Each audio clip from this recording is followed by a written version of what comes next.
Hello everyone, welcome to the channel. आज हम बात करेंगे अंग तंत्र के बारे में। हम जीवों के वर्गीकरण के आधार पर बात कर रहे हैं। उनको किस आधार पर वर्गीकृत किया जाता है, उनको किस आधार पर देखा जाता है, किस तरह की समानताएं उनमें देखी जाती है और उनको वर्गीकृत किया जाता है, उनका वर्णन किया जाता है। तो उन आधार के बारे में बात कर रहे हैं हम। अभी संगठन के स्तर में अंग तंत्र के बारे में बात कर रहे हैं। किस तरह से अंग तंत्र एक संगठन का स्तर के रूप में देखा जाता है, किस तरह से अंग तंत्र के आधार पर जीवों को वर्गीकृत किया जाता है। तो अंग तंत्र के बारे में विस्तृत में अध्ययन करते हैं। अंग तंत्र, अंग तंत्र मतलब अंग और तंत्र, अंगों से जो होता है तंत्र मिलकर बने होते हैं।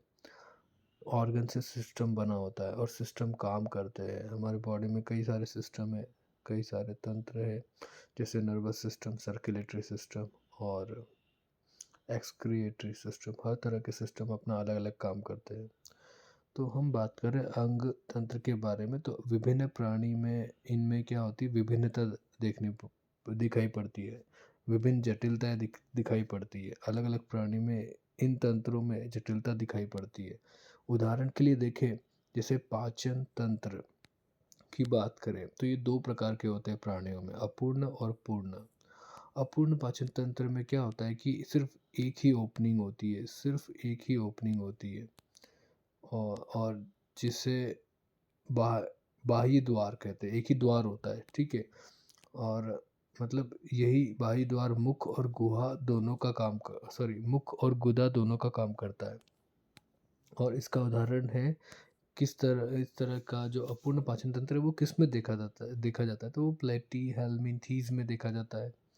और इसके बाद हम बात करते हैं एक दूसरे तरह का जो पाचन तंत्र होता है, वो पूर्ण पाचन तंत्र होता है। उसमें क्या होता है, दो बाह्य द्वार देखने को मिलते हैं। एक बाह्य द्वार को बोलते हैं मुख और दूसरे को बोलते हैं गुदा। तो जब दोनों तरह के बाह्य द्वार देखने को मिले तो उसे पूर्ण पाचन तंत्र कहते हैं।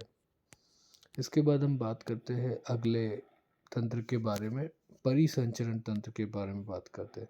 परिसंचरण तंत्र या सर्कुलेटरी सिस्टम या जो रक्त परिसंचरण तंत्र कहते हैं, उसके बारे में बात करें तो ये भी दो प्रकार का होता है। एक होता है खुला और एक होता है बंद। खुला होता है जो जैसे हमारा हृदय होता है, हमारे हृदय, ये हमारा हृदय है, ठीक है, ये हृदय।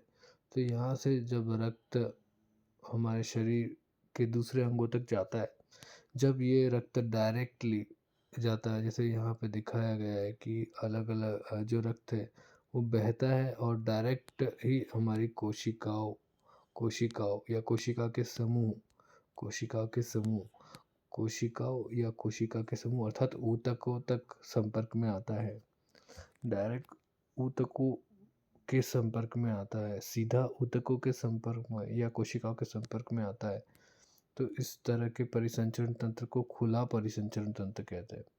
पर अगर ये हमारा हृदय है और इससे जो रक्त बह रहा है वो अगर एक नलिकाओं में या वाहिकाओं के से होता हुआ कोशिकाओं तक पहुंचता है या वाहिकाओं से होता हुआ ऊतक तक पहुंचता है, वाहिकाओं से होता हुआ कोशिकाओं तक पहुंच रहा है या ऊतकों तक पहुंच रहा है, तब इस तरह के परिसंचरण तंत्र को जो बंद नलिकाओं के द्वारा रक्त का संचरण ऊतकों तक या कोशिकाओं तक करता है, तो इन्हें बंद परिसंचरण तंत्र कहते हैं, जिसमें रक्त का परिसंचरण नलिकाओं द्वारा या वाहिकाओं द्वारा होता है ऊतकों या कोशिकाओं तक। तो इन ये वाहिकाओं द्वारा जब रक्त शरीर में विभिन्न कोशिकाओं ऊतकों तक पहुंचता है तो वो बंद परिसंचरण तंत्र है। और अब हम बात करते हैं किसकी, वाहिकाओं के प्रकार की। तो वाहिकाएं कई प्रकार की होती है, जैसे कि धमनी, शिरा और केशिकाएं। केश केशी मतलब केश शब्द से आया है, अर्थात बाल जितना पतली ट्यूब, बाल जितनी पतली ट्यूब या नलिका होती है तो उनके लिए शब्द इस्तेमाल करते हैं केशिकाएं। तो ये भी कोशिकाओं का प्रकार होता है, लेकिन यह एक ऐसी पतली सी संरचना है जिसमें रक्त का प्रवाह होता है और कोशिकाओं या अन्य कोशिकाओं और या ऊतकों तक इनके द्वारा रक्त का परिसंचरण होता है। तो ये सब वाहिकाओं के प्रकार है, धमनी, शिरा और केशिकाएँ। तो यहाँ पर हमने अंग तंत्र की बात करी और पाचन तंत्र की बात करी, परिसंचरण तंत्र की बारे में बात करी। अब हम अगले पेज की ओर बढ़ते हैं। अब हम बात करेंगे सम्मिति, किस तरह से प्राणियों को सम्मिति के आधार पर हम स्टडी करते हैं, उनका वर्णन करते हैं। तो ये एक और आधारभूत चीज़ देख रहे हैं कि प्राणी को जो सम्मिति के आधार पर कैसे अध्ययन करते हैं। तो एक होता है असम्मिति। असम्मिति मतलब कोई ऐसा ऐसा प्राणी जैसे कि जिसका आकार एकदम अलग है। तो उस वजह से जब केंद्र से गुजरने वाली रेखा को जब हम केंद्र से गुजरने वाली रेखा देखते हैं उस जीव पर, तो वो दो समरूपों में विभक्त होता ही नहीं। दोनों ही रूप उसके अलग अलग दिखते हैं, दाया बाया रूप। या हम मध्य से एक और रेखा गुजारते हैं, हॉरिजेंटली मध्य से गुजारते हैं, हॉरिजेंटल रेखा को मध्य से गुजारते हैं, तब भी जीव असमरूप दिखता है, एक जैसा नहीं दिखता। या किसी और एंगल के तहत जब मध्य से रेखा गुजारते हैं, केंद्र से रेखा गुजारते हैं, फिर वो समरूप दिखता ही नहीं। किसी भी कोण से, किसी भी मध्य से गुजरने वाली रेखा से किसी भी अक्ष से जब केंद्र से रेखा गुजरती है, किसी भी केंद्र से जब रेखा को गुजारते हैं, तो जीव दो समरूपों में विभक्त नहीं होता। इस तरह की स्थिति को बोलते हैं असम्मिति। ठीक है, मतलब केंद्र अक्ष से गुजरने वाली रेखा इन्हें दो बराबर भागों में विभाजित नहीं करती। तो इस तरह की सम्मिति असम्मिति होती है और इसका उदाहरण है स्पंज। उसके बाद हम बात करते हैं अरीय सम्मिति की। अरीय सम्मिति अर्थात कि जो जीव है उसको हम किसी केंद्रीय अक्ष से गुजारते हैं, तो वो दो समरूपों में विभक्त हो जाता है। किसी भी केंद्रीय अक्ष से गुजारते हैं तो वो दो समरूपों में विभक्त हो जाता है। तो इस तरह की स्थिति जब होती है, इस तरह की सम्मिति जब जीवों में होती है कि वो दो समरूपों में बढ़ जाता है, जब किसी भी केंद्रीय अक्ष से हम जीव को विभक्त करते हैं, दो समरूपों में विभक्त हो जाता है। इस कारण से इस समिति को अरीय समिति कहते हैं। और इसके उदाहरण है सिलेंटरेट, टीनोफोर तथा इकाइनोडर्म। मतलब हम जीव को केंद्र से गुजरने वाली रेखा से दो समान भागों में विभक्त देख सकते हैं। दो समान भागों में जीव विभक्त हो जाता है अगर उसके किसी भी केंद्र से रेखा निकलती है, दो समरूपों में विभक्त होता हुआ दिखता है जीव। इस तरह की समिति अरीय समिति कहलाती है। उसके बाद हम बात करते हैं अगले पेज की। अगले पेज में हम देखते हैं एक और समिति के बारे में, और इसे कहा जाता है क्या, द्विपार्श्व समिति। जब द्विपार्श्व समिति की बात करते हैं तो सिर्फ इसमें क्या होता है, जीव को केवल जो एक ही रेखा होती है, जब मध्य से एक ही रेखा के कारण जीव दो समरूपों में विभक्त होता है, दाएं और बाएं समरूपों में विभक्त हो जाता है। तो इस तरह की समिति द्विपार्श्व समिति होती है। अर्थात कि सिर्फ एक ही रेखा जीव को दो समान भागों में विभक्त कर पाती है, दूसरी रेखा जीव को समान भागों में विभक्त नहीं कर पाती हो। सिर्फ एक रेखा ही जीव को समान रूप से विभक्त कर पाती है। तो उस तरह की समिति को हम बोलते हैं द्विपार्श्व समिति। द्विपार्श्व समिति दाएं और बाएं भाग में समरूपों में विभक्त करती है, सिर्फ एक अक्ष से। इसका उदाहरण है एनिलीड और ऑर्थोपोड। तो इस तरह से हम देखते हैं कि सिर्फ एक ही अक्ष जो केंद्र से गुजरता है, जीवों को दो समरूपों में विभक्त कर पाता है। तो इस तरह की समिति को द्विपार्श्व समिति कहते हैं। इसके बाद हम बात करते हैं आगे के पेज की। तो इसमें हम द्विकोरिक तथा त्रिकोरिक संगठन के बारे में पढ़ते हैं। द्विकोरिक और त्रिकोरिक संगठन क्या होता है? द्वि मतलब दो और कोरिक मतलब लेयर, दो लेयर या दो स्तर वाला, मतलब 3 और कोरिक मतलब 3 लेयर वाला संगठन। ऐसा संगठन के आधार पर भी हम जीवों का वर्णन करते हैं, के आधार पर भी हम जीवों की समानताएँ देखते हैं।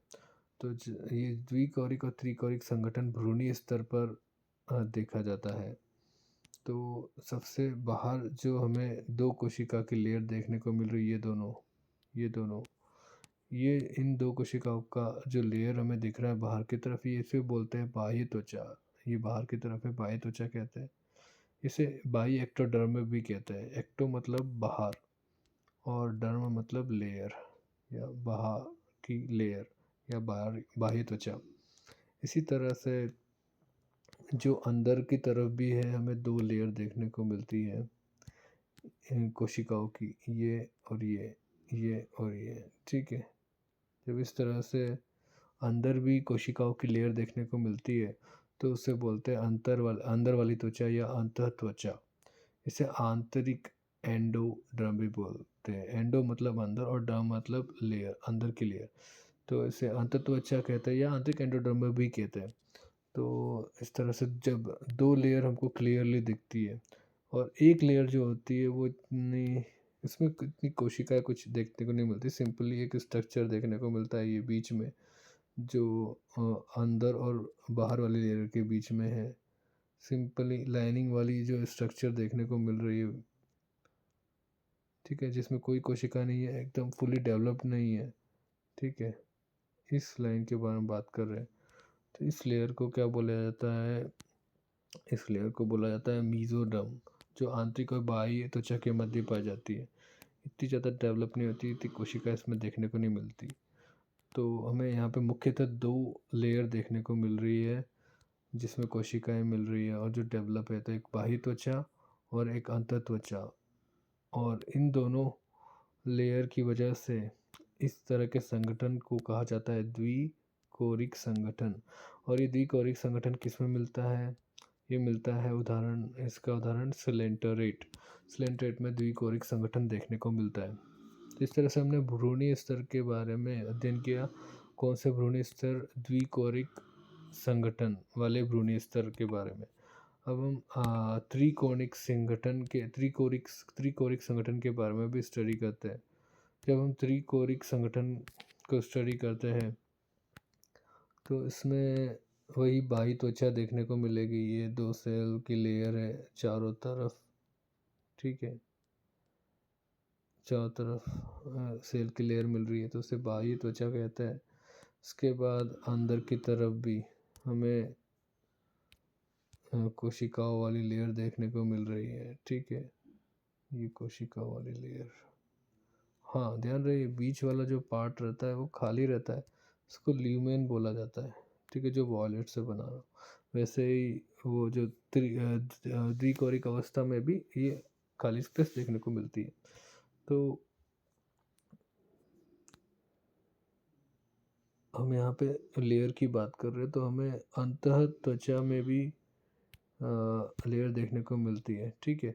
लेकिन जब बात करते हैं हम इन दोनों के बीच की जो लेयर होती है, इन दोनों के बीच की लेयर, जब वहाँ पे भी हमें कोशिकाएं विकसित दिखे, ये कोशिका विकसित दिख रही है, ठीक है, वहाँ पे भी जब मेसोडर्म भी विकसित हो और उसमें स्पष्ट कोशिकाओं की लेयर दिखे, बीच वाली लेयर, तो उससे क्या कहते हैं? मेसोडर्म कहते हैं, ठीक है। यहाँ पे मेसोडर्म विकसित है। मेसो मतलब बीच वाली और डर्म मतलब लेयर, डर्म मतलब लेयर। तो यहाँ पे हमें 3 लेयर देखने को मिलती है। पहली तो है बाह्य त्वचा, दूसरी है मेसोडर्म और तीसरी अंतःत्वचा। जब 3 लेयर हमें जब तीनों लेयर देखने को मिलती है और स्पेशली मेसोडर्म जब डेवलप रहती है, तो इस संरचना को त्रिकोरिकी कहते हैं। और इसका उदाहरण क्या है? इसका उदाहरण है प्लेटीहेल्मिन्थेस से लेकर रज्जुकी के जितने भी वर्ग आते हैं, प्लेटीहेल्मिन्थेस से रज्जुकी के बीच में, वो त्रिकोरिक संरचना बनाते हैं, त्रिकोरिक संगठन दिखाते हैं। तो यहाँ पे हमने भ्रूणीय स्तर देखा, कौन सा वाला? त्रिकोरिक भ्रूणीय स्तर, ठीक है। तो आज के हम वीडियो में हमने त्रिकोरिक संगठन और द्विकोरिक संगठन के बारे में भी स्टडी किया।